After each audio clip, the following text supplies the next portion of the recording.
The 33 sermons on Nibbana were delivered by the Venerable Bhikkhu Katukurunde Nanananda in Sinhala at Mitrigala Nisaranavanaya Forest Hermitage. They were translated into English by the same Venerable monk, presently residing at Potkulkala Forest Hermitage in Kandagedara Devalagam. Namo tassa bhagavato arahato samma sambuddhassa. Namo tassa bhagavato arahato samma sambuddhassa. Namo tassa bhagavato arahato samma sambuddhassa.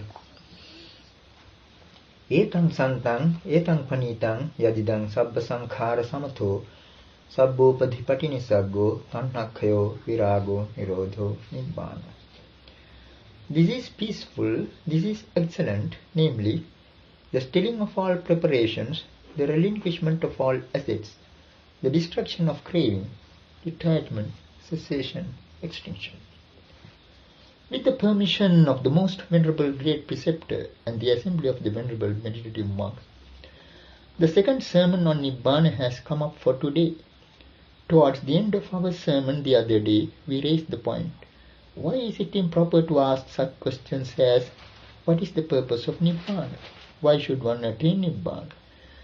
Our explanation was that since the holy life or the noble eightfold path has Nibbana as its ultimate aim, since it gets merged in Nibbana, any questions as to the ultimate purpose of Nibbana would be inappropriate. In fact, at some places in the canon, we find the phrase Anuttara Brahmacharya Pariyosana used with reference to Nibbana. It means that Nibbana is the supreme consummation of the holy life.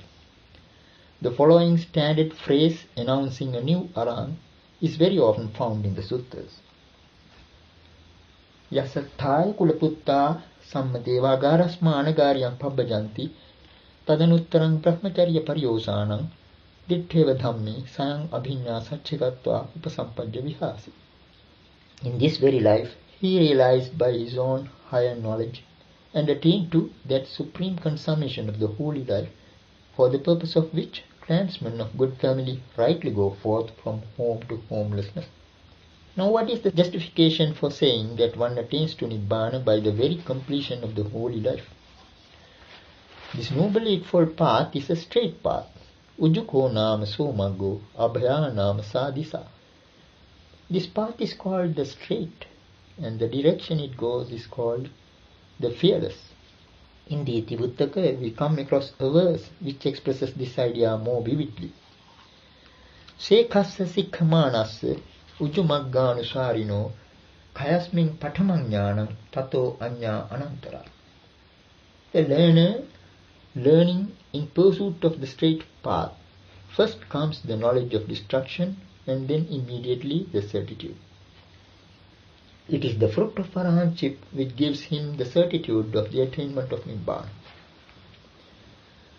Here the word anantara has been used. That concentration proper to the fruit of arahantship is called anantariko samadhi.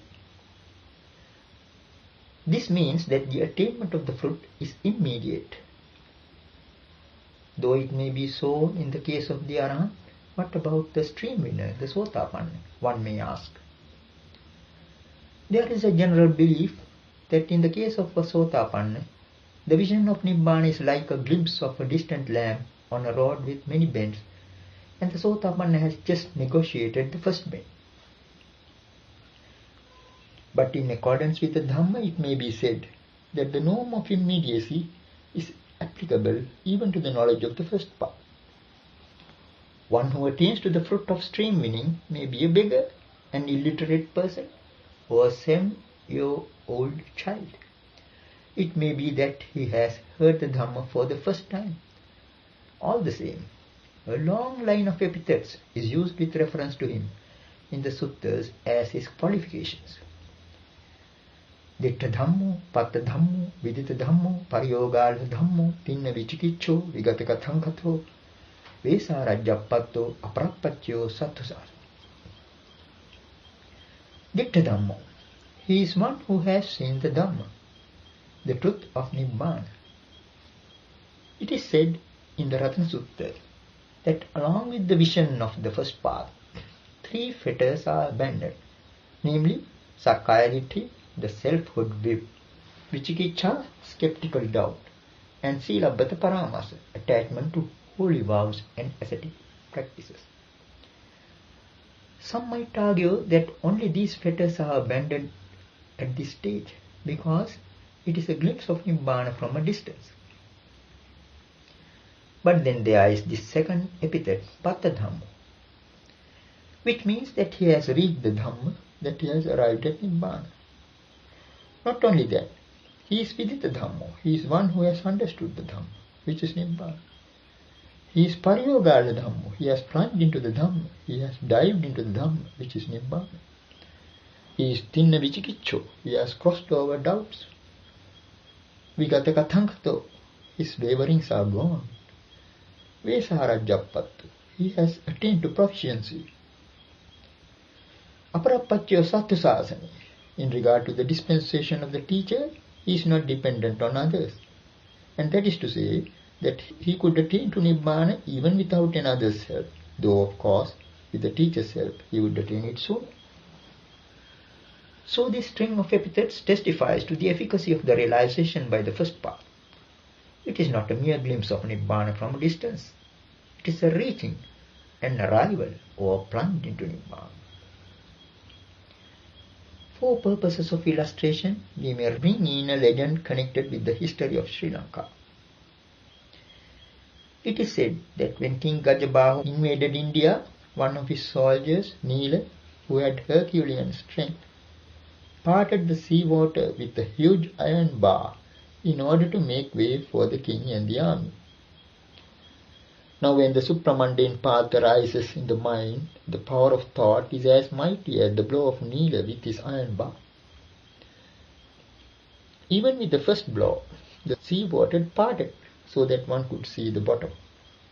Similarly, the sweeping influxes are parted for a moment when the transcendental path arises in the mind, enabling one to see the very bottom, Nibbana.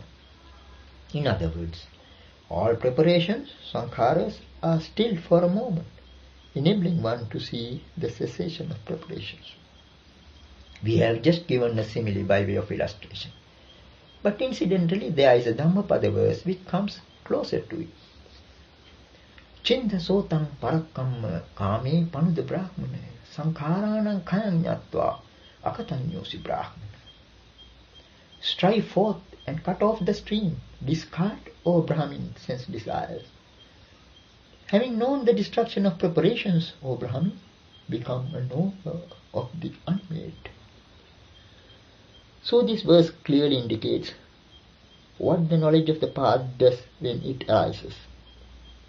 Just as one leaps forward and cuts off a stream of water, so it cuts off, even for a moment, the preparations connected with craving.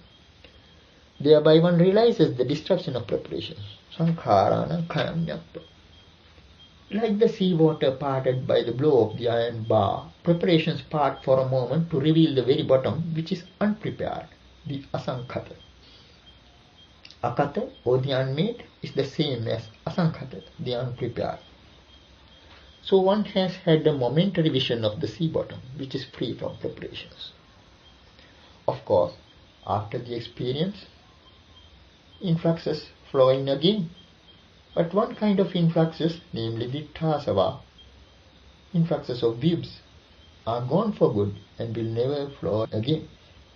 Now how was it that some with keen wisdom like Bahya attained arahantship even while listening to a short sermon from the Buddha?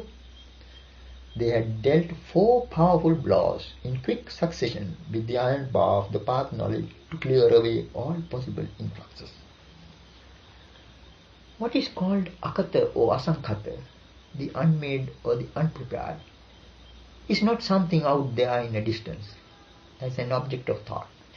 It is not a sign to be grasped by one who wants to attain Nibbana. Language encourages us to think in terms of science.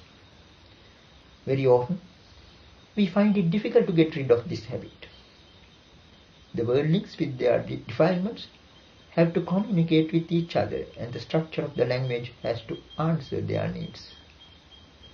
So the subject-object relationship has become a very significant feature in a language. It always carries the implication that there is a thing to be grasped, and that there is someone who grasps, that there is a doer and a thing done. So it is almost impossible to avoid such usages as, I want to see Nibbana, I want to attain Nibbana. We are made to think in terms of getting and attaining.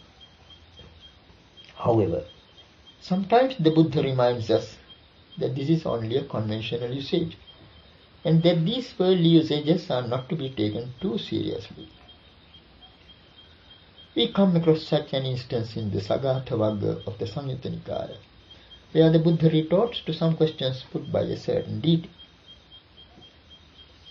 The deity named Kakutha asked the Buddha, "Do you rejoice or recluse?" And the Buddha retorts, "On getting what, friend?" Then the deity asks, "Then recluse, do you grieve?" And the Buddha quips back, "On losing what, friend?" So the deity concludes, "Well then, recluse, you neither rejoice nor grieve." And the Buddha replies, "That is so, friend." It seems then that though we say we attain Nibbana, there is nothing to gain and nothing to lose. If anything, what is lost is an ignorance that there is something, and a craving that there is not enough. And that is all one loses. Now there are quite a number of synonyms for Nibbana, such as akata and asankhata. As already mentioned, there is even a list of 33 such epithets, out of which one is Deepa. Now Deepa means an island. When we are told that Nibbana is an island, we tend to imagine some sort of existence in a beautiful island. But in the Parayana Vagga of the Sutta Nipata, the Buddha gives a good corrective to that kind of imagining in his reply to a question put by the Brahman youth Kappa, a pupil of Bhavai. Kappa puts his question in the following impressive verse. Majje sarasming tittadam oghe jate mahabhaye jara machu paretanang deepang pabruhi marisar tvancame deepang akhahi yathaidam naparangsya. Unto them that stand midstream, when the frightful floods flow forth, to them in decay and death fall on, an island, sire, may you proclaim. An island which none else excels, yeah, such an isle, pray tell me, sire. And the Buddha gives this answer in two inspiring verses. Majje sarasming tittadam oghe jate mahabhaye jaram machu paretanam deepam pabrumi kapati.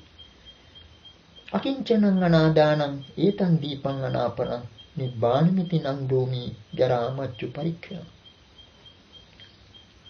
Unto them that stand midstream, when the frightful floods flow forth, to them in decay and death fall on, an island Kappa I shall proclaim. Owning not, grasping not, the isle is this, none else besides Nibbana. That is how I call that isle, wherein is decay decayed, and death is dead. Akinchanang means owning nothing. Anadanang means grasping nothing. Etang deepang anapara. This is the island, nothing else. Nibbanamiti nang brumi jaramachu parikya. And that I call Nibbana, which is the extinction of decay and death. From this also we can infer that words like akata, asankhata and sabbasankhara samatha are full-fledged synonyms of Nibbana. Nibbana is not some mysterious state quite apart from them. It is not something to be projected into a distance. Some are in the habit of getting down to a discussion on Nibbana by putting sankhata on one side and asankhata on the other side. They start by saying that sankhata or the prepared is anicca or impermanent. If sankhata is anicca, they conclude that asankhata must be nicca, that is, the unprepared must be permanent. Following the same line of argument, they argue that since sankhata is dukkha, asankhata must be sukha. But when they come to the third step, they get into difficulties. If Sankhata is anatta or not self, then surely asankhata must be atta or self. At this point, they have to admit that their argument is too facile, and so they end up by saying that after all, Nibbana is something to be realized. All this confusion arises due to a lack of understanding of the law of dependent arising, paticcasamuppada. Therefore, first of all, we have to say something about the doctrine of paticcasamuppada. According to the Arya Pariyesana Sutta of the Majjhima Nikaya, the Buddha, soon after his enlightenment, reflected on the profundity of the Dhamma and was rather disinclined to preach it. He saw 2 points in the doctrine that are difficult for the world to see or grasp. One was paticcasamuppada. Duddhasamnidam thanam yadidam idappaccheta paticcasamuppado. Hard to see is this point, namely dependent arising, which is a relatedness of this to that. And the second point was Nibbana. Idam bhikkhu thanam duddhasam yadidam sabba sankhara samatho sabbo patipati saggo tanhakyo virago nirodho Nibbana. And this point too is difficult to see, namely the stilling of all preparations, the relinquishment of all assets, the destruction of craving, detachment, cessation, extinction.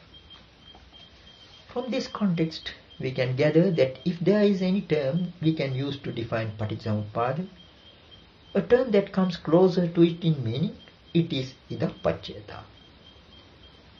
The Buddha himself has described paticcasamuppada in this context as a relatedness of this to that, idappaccheta.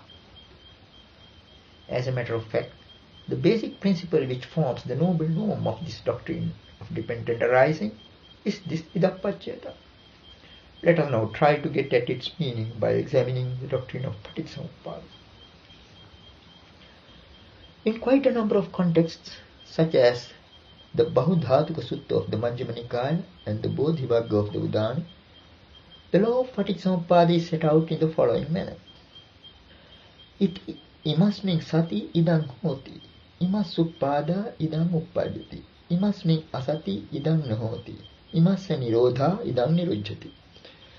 Yadidam avijjapacchya sankhara sankharapaccaya vijnanam vijnanapaccaya namarupam narupacchaya salayatanam salayatanapacchaya phasso phassapaccaya vedana vedanapaccaya tanha tanhapaccaya upadanam upadanapaccaya bhavo bhavpaccaya jati jatipaccaya jaramaranam soka parideva dukkha domanam supayasa sambhavanti evametasya kevalasya dukkha khandasya samudayo hoti. Avijjayatva sesa viraga nirodha sankhara nirodha vijnana nirodha namarupa nirodha salayata nirodha phassa nirodha vedana nirodha tanha nirodha upadana nirodha bhava nirodha jati nirodha jaramaranam soka parideva dukkha domana supayasa nirujjanti. Evametasya kevalasya dukkha khandasya nirodho hoti.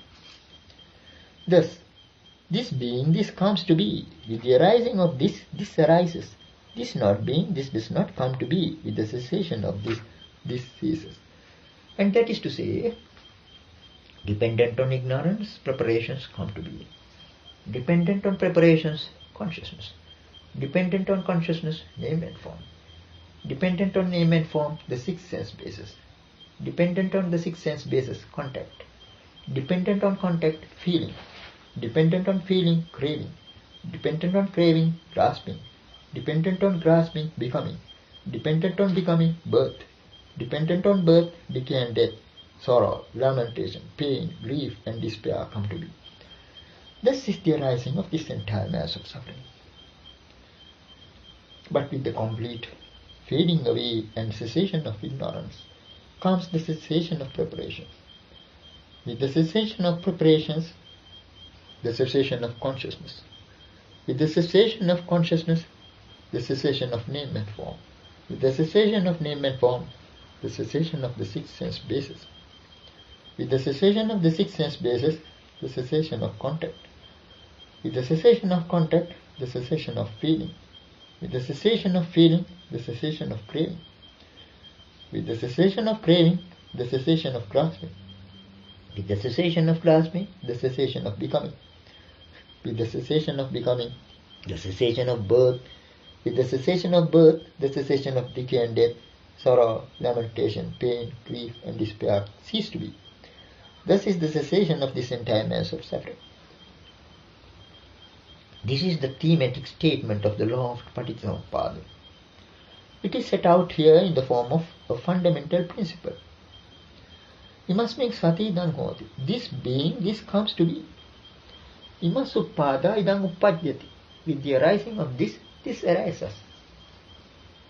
Imasming asati idang nahoti. This not being, this does not come to be. Imasa nirodha idang nirujjati. With the cessation of this, this ceases. It resembles an algebraical formula. And then we have the conjunctive yadidam, which means namely this, or that is to say. This shows that the foregoing statement is axiomatic and implies that what follows is an illustration. So the 12-linked formula beginning with the words avidya paccaya sankhara is that illustration. No doubt, the 12-linked formula is impressive enough. But the important thing here is the basic principle involved, and that is the fourfold statement beginning with imasming sati. This fact is very clearly brought out in a certain sutta in the Nidana Vagga of the Samyutta Nikaya. There the Buddha addresses the monks and says, Paticcasamuppadanca vo bhikkave desisami paticcasamuppanneca dhamme. Monks, I will teach you dependent arising and things that are dependently arisen. In this particular context, the Buddha makes a distinction between dependent arising and things that are dependently arisen. In order to explain what is meant by dependent arising or paticcasamuppada, he takes up the last two links in the formula in the words jati paccaya bhikkave jara maranam. Monks dependent on birth, decay and death. Then he draws attention to the importance of the basic principle involved. Padava tathagatanam anupadava tathagatanam thitava sadhatu dhammatitata dhammaniyamata idapatyata etc. Out of the long exhortation given there, this is the part relevant to us here. Jati paccaya bhikkave jara maranam. Dependent on birth or months is decay and death. And that is to say that decay and death has birth as its condition. Upadava tathagatanam, anupadava tathagatanam, whether there be an arising of the Tathagatas or whether there be no such arising. Thitava sadhatu dhammatitata dhammaniyamata idapatyata. That elementary nature, that orderliness of the Dhamma, that norm of the Dhamma, the relatedness of this to that does stand as it is. So from this it is clear that the underlying principle could be understood even with the help of a couple of links. But the commentary seems to have ignored this fact in its definition of the term idapaccayata. It says, imesang jaramarnadinang paccaya idapaccaya, idapaccayava idapaccayata. The word imesang is in the plural, and this indicates that the commentator has taken the dependence in a collective sense. But it is because of the fact that even two links are sufficient to illustrate the law that the Buddha follows it up with the declaration that this is the Paticcasamuppada. And then he goes on to explain what is meant by things dependently arisen. Katameca bhikkave paticcasamuppanna dhamma. Jara maranang bhikkave aniccang sankhatang paticcasamuppannang kaya dhammang vaya dhammang viraga dhammang nirodha dhammang. What monks are things dependently arisen? And then taking up just one of the last links, he declares, decay and death, monks, is impermanent, prepared, dependently arisen, of a nature to get destroyed, to pass away, fade away, and cease. By the way, the word viraga usually means detachment or dispassion. But in such contexts as avidya viraga and pityaja viraga, one has to render it by words like fading away. So that avidya viraga could be rendered as by the fading away of ignorance, and pitya viraga would mean by the fading away of joy. It seems then that decay and death themselves are impermanent, and that they are prepared or made up, that they are dependently arisen. Decay and death themselves can get destroyed and pass away. Decay as well as death can fade away and cease. Then the Buddha takes up the preceding link, jati or birth. And that too is given the same qualifications. In the same manner he takes up each of the preceding links up to and including ignorance, avijja, and applies to them the above qualifications. It is significant that every one of the 12 links, even ignorance, is said to be dependently arisen. Let us try to understand how, for instance, decay and death themselves can get destroyed or pass away. Taking the Idappachyata formula as a paradigm, we can illustrate the relationship between the two links, birth and decay and death. Instead of saying this being that comes to be and so forth, now we have to say birth being, decay and death comes to be. With the arising of birth, decay and death arises. Birth not being, decay and death does not come to be. With the cessation of birth, decay and death ceases. Now birth itself is an arising. But here we can't help saying that birth arises. It is like saying that birth is born. How can birth get born? Similarly, death is a passing away. But here we have to say that death itself passes away. How can death pass away? Perhaps, as we proceed, we might get the answers to these questions. Now at this point, let us take up for discussion a certain significant passage in the Mahanidana Sutta of the Digha Nikaya. In the course of an exposition of the law of Paticcasamuppada addressed to Venerable Nanananda, the Buddha makes the following statement. Ettavata ko ananda jayethava jiyethava miyethava chavethava uppajyethava ettavata adhivacana patho ettavata nirutti patho ettavata panyati patho ettavata panyavacharam ettavata vattang vattati itthattang panyapanaya yadidang namarupang sahaviññānena. Insofar only Ananda can one be born or grow old or die or pass away or reappear. Insofar only is there any pathway for verbal expression. Insofar only is there any pathway for terminology. Insofar only is there any pathway for designation. Insofar only is the range of wisdom. Insofar only is the round kept going for there to be a designation as the thisness, that is to say, name and form together with consciousness. We have rendered the term ittatta by thisness, and what it means will become clear as we go on. In the above quotation, the word ettavata, which means insofar only, has as its point of reference the concluding phrase yadidam namarupam sahaviññānena, that is to say, name and form together with consciousness. So the statement as it is expresses a complete idea, but some editions have an additional phrase, anyamanya paccayata pavattati, exists in a mutual relationship. This phrase is obviously superfluous and is probably a commentarial addition. What is meant by the Buddha's statement is that name and form together with consciousness is the rallying point for all concepts of birth, decay, death and rebirth. All pathways for verbal expression, terminology and designation converge on name and form together with consciousness. The range of wisdom extends only up to the relationship between these two. And it is between these two that there is a whirling round, so that one may point out a thisness. In short, the secret of the entire samsaric existence is to be found in this whirlpool. Vatta and avatta are words used for a whirlpool. We shall be bringing up quotations in support of that meaning. It seems, however, that this meaning has got obscured in the course of time. In the commentaries and in some modern translations, there is quite a lot of confusion with regard to the meaning of the phrase vattang vattati. In fact, one Sinhala translation renders it as samsaric rain. What rain has to do with samsara is a matter for conjecture. What is actually meant by vattang vattati is a whirling round, and samsara, even literally, is that. Here we are told that there is a whirling round between name and form and consciousness, and this is the samsaric whirlpool to which all the aforesaid things are traceable. Already in the first sermon, we tried to show that name in name and form has to do with names and concepts. Now from this context it becomes clear that all pathways for verbal expression, terminology and designation converge on this whirlpool between name and form and consciousness.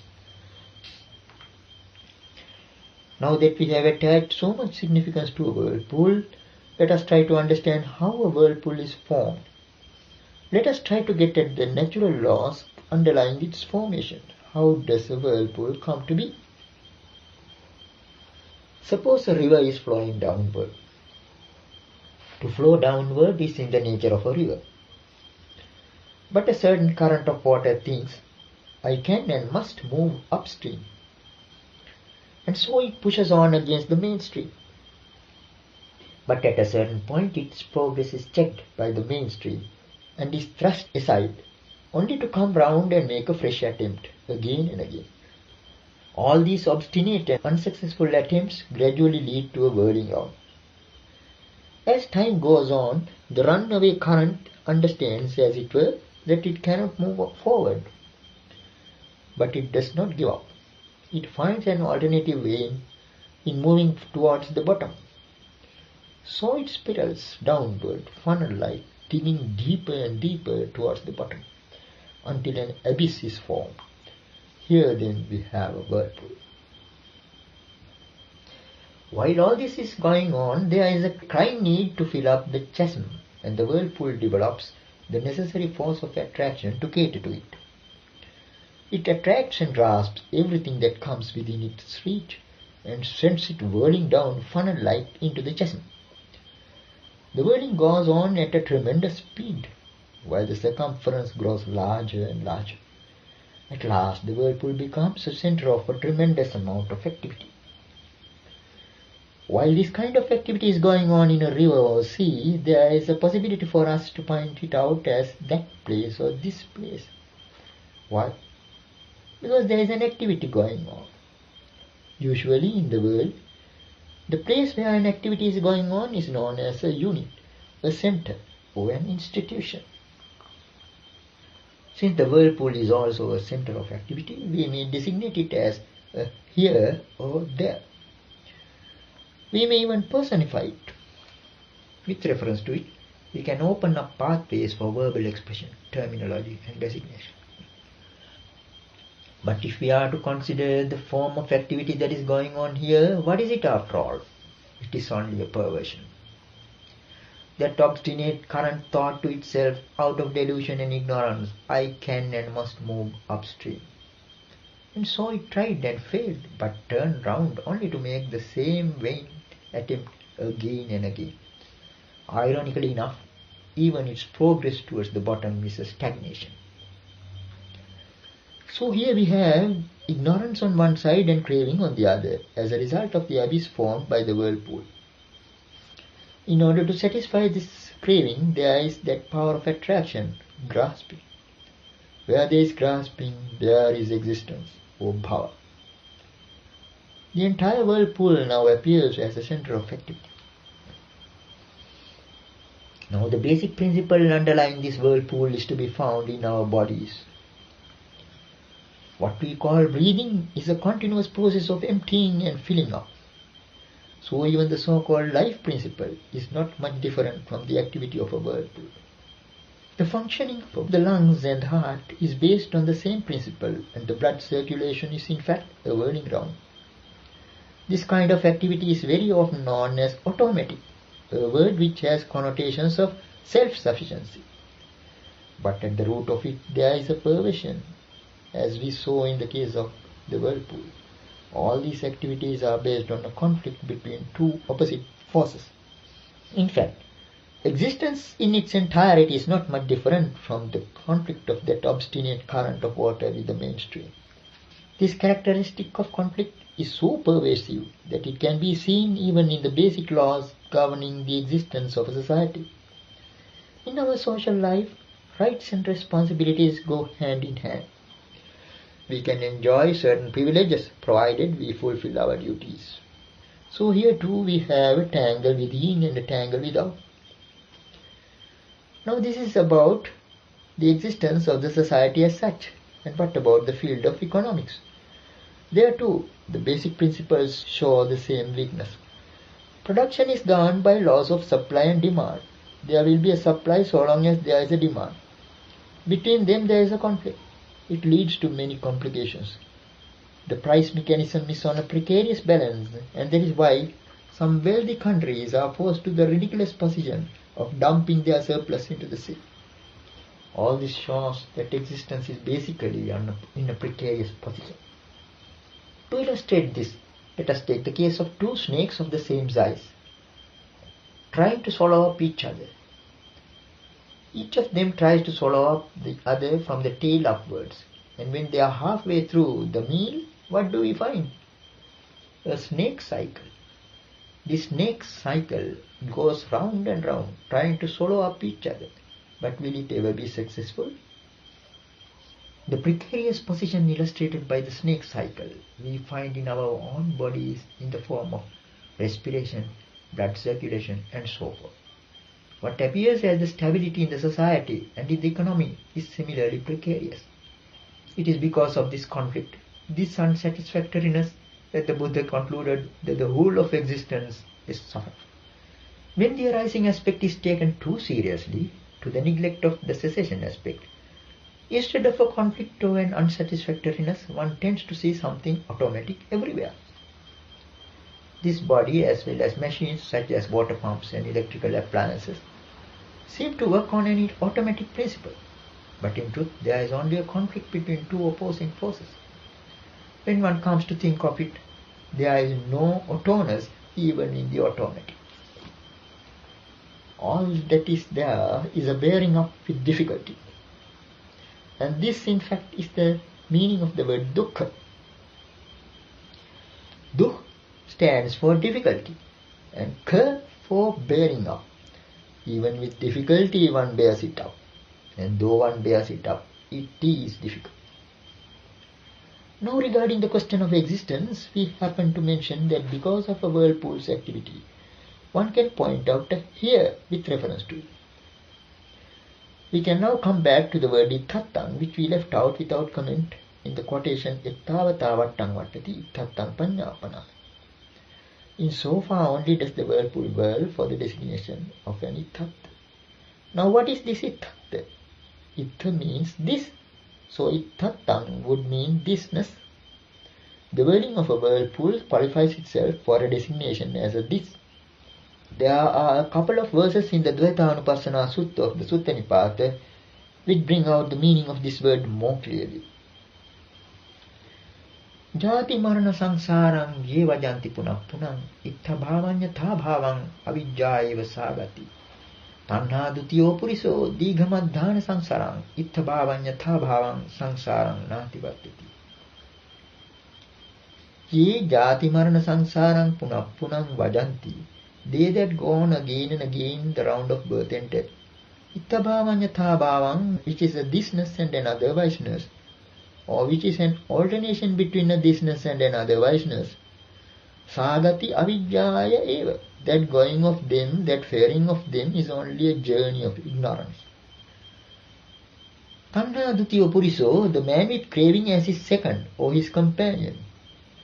Dighamadhana sangsarang, faring on for a long time in samsara, ittabhavanya thabhavang sangsarang nati vattati, does not get away from the round which is a thisness and an otherwiseness, or which is an alternation between a thisness and an otherwiseness. What is meant by it is the transcendence of samsara. We saw above how the concepts of a here arose with the birth of a whirlpool. In fact, one's birth is at the same time the birth of a here or this place. And that is what is meant by ittabhava, the two verses quoted above. Ittabhava and ittatta both mean thisness. In both verses, this thisness is coupled with an otherwiseness, anyathabhava. Here too we see a conflict between two things, thisness and otherwiseness.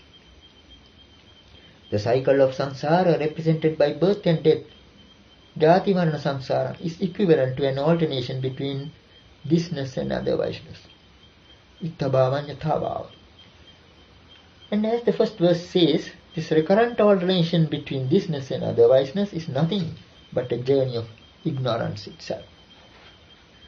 Though we have given so much significance to the two terms, Itthabhava and Anyathabhava, the commentary to the Sutta Nipata treats them lightly. It explains Itthabhavam as Imang Manusabhava, which means this state as a human being, and Anyathabhavam as Ito Avasesa Anyanikaya Bhava, any state of being other than this. This explanation misses the deeper significance of the word Itthattva. In support of this, we may refer to the Patika Sutta of the Digha Nikaya.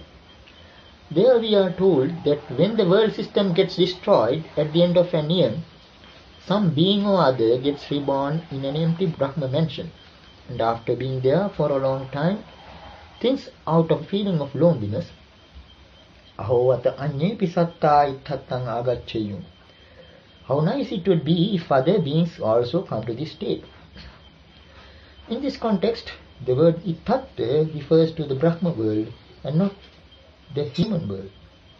From the point of view of the Brahmas, Itthattva refers to the Brahma world, and only for us here it means the human world. However, this is just a narrow meaning of the word Itthattva. When the reference is to the entire round of existence or samsara, Itthattva does not necessarily mean this human world. The two terms have a generic sense because they represent some basic principle. As in the case of a whirlpool, thisness is to be seen together with an otherwiseness. This illustrates the conflict characteristic of existence. Wherever a thisness arises, a possibility for an otherwiseness comes in. Itthabhava and Anyathabhava go together.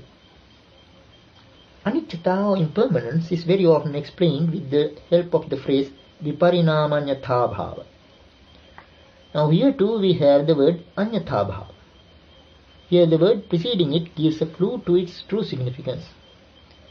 Viparinama is quite suggestive of a process of evolution. Strictly speaking, Parinama is evolution, and Parinata is the fully evolved or mature state. The prefix V stands for the anticlimax. The evolution is over, now it is becoming other. Ironically enough, this state of becoming other is known as otherwiseness, Anyathabhava. And so this twin, Itthabhava and Anyathabhava, tell us the nature of the world. Between them, they explain for us the law of impermanence. In the section of the trees in the Anguttara Nikaya, the three characteristics of a Sankhata are explained in this order. Upado Panyayati, Vayo Panyayati, Thithas Anyathattang Panyayati. An arising is manifest, a passing away is manifest, and an otherwiseness in the persisting is manifest. This implies that the persistence is only apparent, and that is why it is mentioned last. There is an otherwiseness even in this apparently persistent. But later scholars prefer to speak of three stages as Upada, Thiti, Bhanga, arising, persistence and breaking up. However, the law of impermanence could be sufficiently understood even with the help of two words, Itthabhava and Anyathabhava, thisness and otherwiseness. Very often we find the Buddha summing up the law of impermanence in the two words Samudaya and Vaya, arising and passing away. There is an apparent contradiction in the phrase Thitassa Anyathatta, but it reminds us of the fact that what the world takes as static or persisting is actually not so. The so-called static is from beginning to end an otherwiseness. Now if we are to relate this to the two links Jati and Jara Maranam in Paticcasamuppada, we may say that as soon as one is born, the process of otherwiseness sets in. Wherever there is birth, there is death. One of the traditional Pali verses on the reflections on death has the following meaningful lines. Uppattiya sahe vedang maranang agatang sada. Always death has come even with the birth itself. Just as in a conjoined pair, when one is drawn, the other follows. Even so, when birth is drawn in, decay and death follow as a matter of course. Before the advent of the Buddha, the world believed in the possibility of a birth devoid of decay and death. It believed in a form of existence devoid of grasping. Because of its ignorance of the pair-wise relatedness of this to that, Idappachyata, it went on with its deluded search. And that was the reason for all the conflict in the world. According to the teaching of the Buddha, the concept of birth is equivalent to the concept of a hair. As a matter of fact, this birth of a hair is like the first peg driven for the measurement of a world. Because of the pairwise relationship, the very first birthday present that one gets as soon as one is born is death. The inevitable death that he is entitled to. This way we can understand the deeper significance of the two words, Ithabhava and Anyathabhava, thisness and otherwiseness. We have to say the same thing with regard to the whirlpool. Apparently it has the power to control, to hold sway. Seen from a distance, the whirlpool is a center of activity with some controlling power. Now one of the basic meanings of the concept of self is the ability to control, to hold sway. And a whirlpool too, as seen from a distance, seems to have this ability. Just as it appears automatic, so also it seems to have some power to control. But on deeper analysis, it reveals its not self-nature. What we have here is simply the conflict between the mainstream and a runaway current. It is the outcome of the conflict between two forces and not the work of just one force. It is a case of relatedness of this to that, idappachyata. As one verse in the Balavagga of the Dhammapada puts it, attahi attano natti, even oneself is not one's own.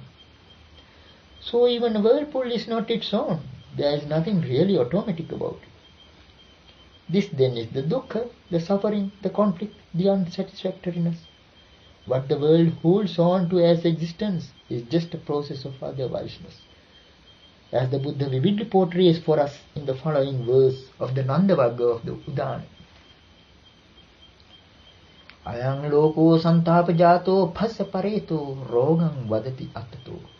Yena yena hi manyati tato tang hoti anyatha. Anyatha bhavi bhavasatto loko bhavapareto bhavameva abhinandati. Yadabhinandati tang bhayam jassa bhavati tang dukkham. Bhavavipahanaya kopanidam brahmacharyam busati. This anguished world, fully given to contact, speaks of a disease as self. In whatever terms it conceives of, even thereby it turns otherwise. The world attached to becoming, given fully to becoming, though becoming otherwise, yet delights in becoming. What it delights in is a fear. What it fears from is a suffering. But then this holy life is lived for the abandoning of that very becoming. Just a few lines, but how deep they go. The world is in anguish and is enslaved by contact. What it calls self is nothing but a disease. Manyati is a word of deeper significance. Manyana is conceiving and under the influence of craving, conceit and views. Whatever becomes an object of that conceiving, by that very conception it becomes otherwise.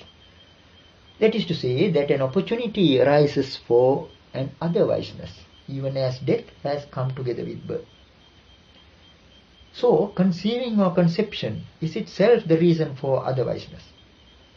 Before a thing becomes otherwise, it has to become a thing. And it becomes a thing only when attention is focused on it, under the influence of craving, conceit and views. And it is separated from the whole world and grasped as a thing. And that is why it is said, Yan yan hi lokasmin upadyanti teneva maro anveti jantum. Whatever one grasps in the world, by that itself Mara pursues the being. The world is attached to becoming and is fully given to becoming. Therefore its very nature is otherwiseness, anyatha bhavi. And then the Buddha declares the inevitable outcome of this contradictory position. Yadabhinandati tang bhayam. Whatever one delights in, that is a fear, that is a danger. What one delights in is becoming, and that is a source of fear. And yasa bhayati tang dukkham. What one fears or is afraid of, that is suffering. And of what is one afraid? One is afraid of the otherwiseness of the thing that one holds on to as existing. So the otherwiseness is the suffering, and the thing grasped is a source of fear. For instance, when one is walking through a town with one's pockets full of gems, One is afraid because of the valuables in one's pockets. Even so, the existence that one delights in is a source of fear. What one fears is change or otherwiseness, and that is suffering. Therefore it is that this holy life is lived for the abandonment of that very becoming our existence. So from this quotation it becomes clear that the nature of existence is otherwiseness. It is the insight into this nature that is basic in the understanding of Idappacchata. What is known as the arising of the Dhamma is the understanding of this predicament in worldly existence. But that Dhamma arises together with the solution for this predicament. Yankincha samudaya dhammang sabbang tang nirodha dhamma. Whatever is of a nature to arise, all that is of a nature to cease. As far as the arising aspect is concerned, this whirlpool is formed due to the grasping through craving, conceit and views. Once this samsaric whirlpool is formed, it keeps on attracting all that is in the world, all that is within its reach, in the form of craving and grasping. But there is a cessation to this process. It is possible to make it cease. Why?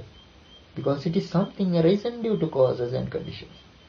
Because it is a process based on two things, without a self to hold sway.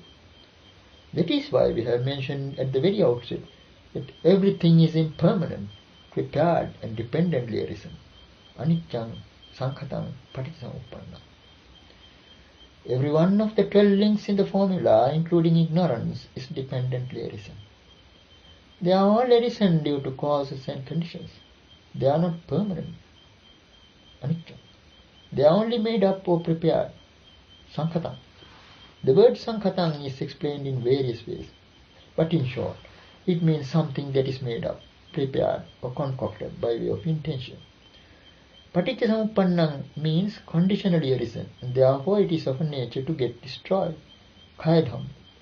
It is of a nature to pass away. Vayadham. It is of a nature to fade away. Viragadham. It is of a nature to cease. Nirodhadham.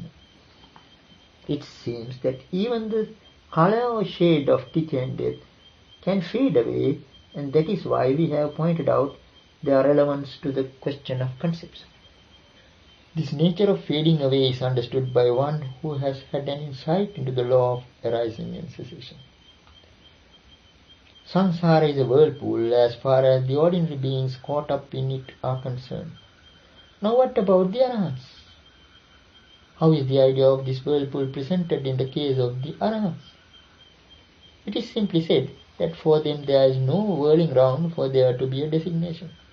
Pattang tesang natti panyapana. So in their case there is no whirling round to justify a designation. This then is something deeper than the whirlpool itself.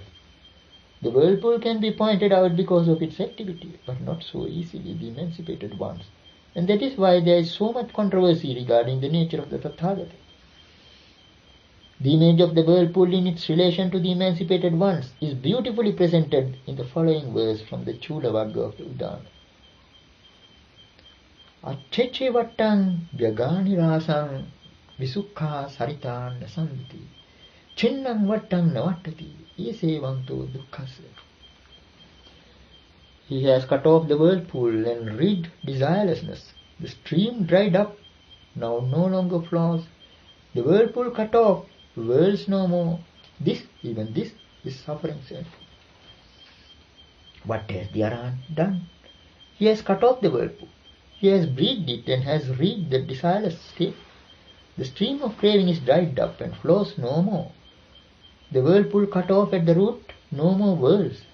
This is the end of suffering. The cutting off of the whirlpool is the realization of cessation, which is Arahanta. It is because of the accent on the arising aspect that the current tries to move against the mainstream. When that attempt is given up, the rest happens as a matter of course. This idea is even more clearly brought out by the following two verses in the Sagatha Vagga of the Samyutta Nikaya. They are in the form of a dialogue between a deity and the Buddha. The deity asks, Kuto sarani vattanti katha vattang navattati katha namancha rupancha asesang uparujjati. From where do currents turn back? Where whirls no more the whirlpool? Where is it that name and form is held in check in a way complete? The Buddha gives the answer in the following verse.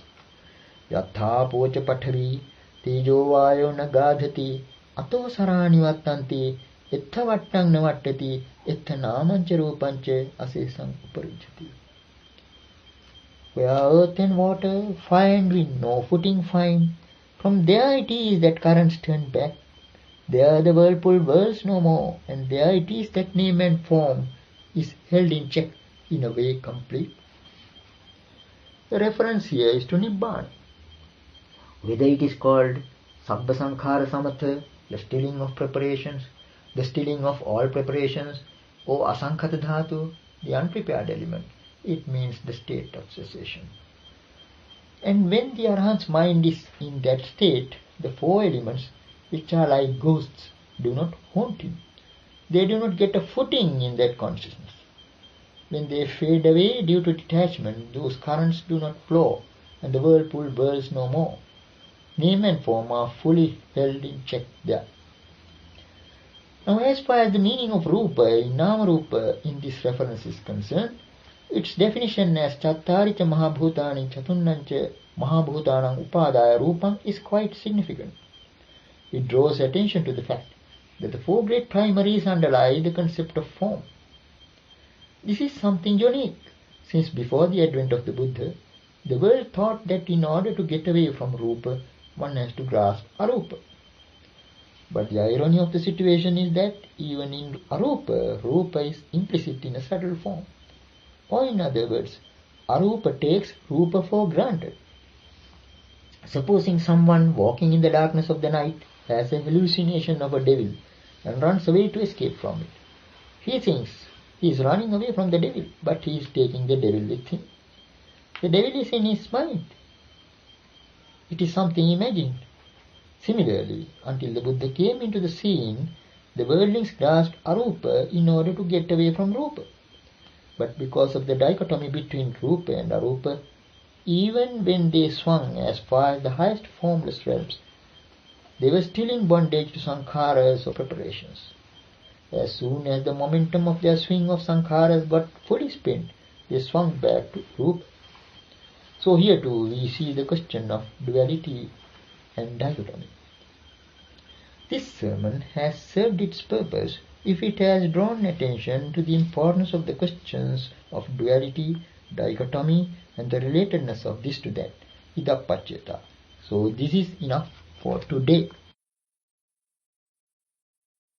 Dear listeners, it is our sincere wish to make these sermons accessible, free of charge, to all who like to listen to them, because the gift of the Dhamma excels all other gifts. We therefore encourage you to copy these sermons and share them with others, but kindly note that they should